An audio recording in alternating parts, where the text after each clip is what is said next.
സ്കോട്ട്ലൻഡിൽ മലയാളി വിദ്യാർത്ഥി Abel തറയിലിനെ railway ട്രാക്കിൽ മരിച്ച നിലയിൽ കാണപ്പെട്ട സംഭവത്തിൽ അന്വേഷണം വേണമെന്നാവശ്യപ്പെട്ട് കുടുംബാംഗങ്ങൾ.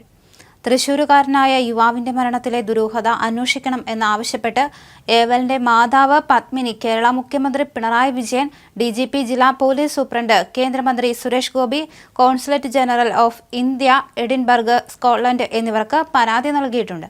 ഏബലിന്റെ മരണത്തെപ്പറ്റി വിശദമായ അന്വേഷണം നടത്തി സത്യം പുറത്തു കൊണ്ടുവരുവാൻ വേണ്ട നടപടി സ്വീകരിക്കണമെന്ന് ഏബലിന്റെ മാതാവ് പത്മിനി തന്റെ നിവേദനത്തിൽ ആവശ്യപ്പെട്ടു.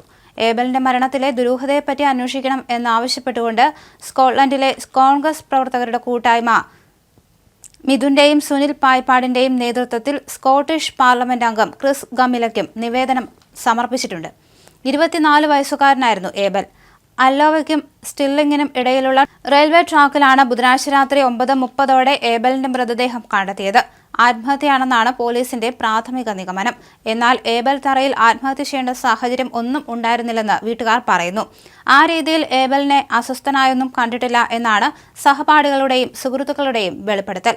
ഏബലിന്റെ മരണത്തെ തുടർന്ന് സ്റ്റില്ലിങ്ങിനും അല്ലോവയ്ക്കുമിടയിലുള്ള എല്ലാ സർവീസുകളും സ്കോട്ട് റെയിൽ നിർത്തിവെച്ചു വിശദമായ അന്വേഷണം നടത്തുമെന്ന് സ്കോട്ട് റെയിലിന്റെ കസ്റ്റമർ ഓപ്പറേഷൻസ് ഡയറക്ടർ ഫിൽ ക്യാമ്പൽ അറിയിച്ചു.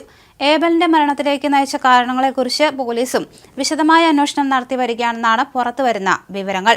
ഇത് സംബന്ധിച്ച് വിദ്യാർത്ഥിയുടെ ബന്ധുക്കളുടെയും സുഹൃത്തുക്കളുടെയും മൊഴി പോലീസ് എടുത്തുവരികയാണ്.